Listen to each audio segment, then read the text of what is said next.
जय भीम दोस्तों। 26 नवंबर का दिन इतिहास के पन्नों में स्वर्णिम अक्षरों में लिखा गया। आइए जानते हैं कि 26 नवंबर हमारे लिए क्यों इतना महत्वपूर्ण है।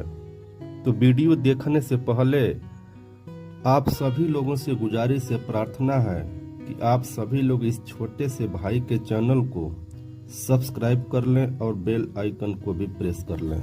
26 नवंबर को हर साल हम लोग संविधान दिवस के रूप में मनाते हैं, क्योंकि 26 नवंबर 1949 को भारतीय संविधान को अंगीकृत और अधिनियमित किया गया था।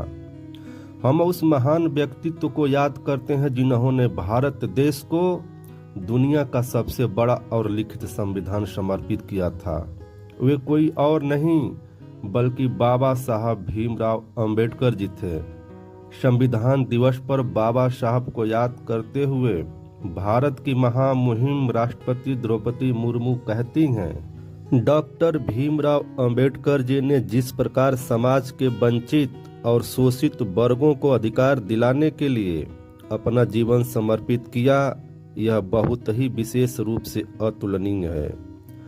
उनकी सोच, उनके विचार और उनके द्वारा बनाया गया भारतीय संविधान आज भी दुनिया के लिए एक प्रेरणा का स्रोत है। द्रौपदी मुर्मू ने कहा, डॉक्टर भीमराव अंबेडकर जी केवल भारत के संविधान निर्माता नहीं थे, वे एक महान विचारक और महान समाज सुधारक भी थे। उनके विचार आज भी दुनिया के कई देशों में प्रासंगिक का विषय बना हुआ है, जैसे चीन हुआ, जापान हुआ, अमेरिका हुआ। उनका मानना था कि किसी भी समाज की प्रगति उस समाज में सबसे कमजोर और शोषित वर्ग से यहाँ की जा सकती है। डॉक्टर अंबेडकर जी ने अपने जीवन काल में जिस प्रकार सामाजिक अन्याय के खिलाफ लड़ाई लड़ी, वह हमें सिखाता है कि एक मजबूत समाज कैसे बनाया जाता है। डॉक्टर बाबा साहब अंबेडकर जी का जीवन और उनका संघर्ष इस बात का प्रमाण देता है कि किसी भी देश की प्रगति तभी हो सकती है जब उस देश में सभी वर्गों को समान अधिकार मिले।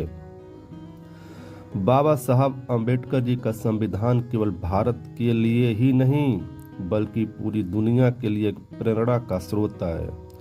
किसी भी समाज को विकसित करने के लिए समानता और न्याय सबसे महत्वपूर्ण पहलू है। तो दोस्तों, बाबा साहब अंबेडकर जी के प्रति राष्ट्रपति द्रौपदी मुर्मू का विचार कैसा रहा, कमेंट में जरूर बताना। जय भीम साथियों।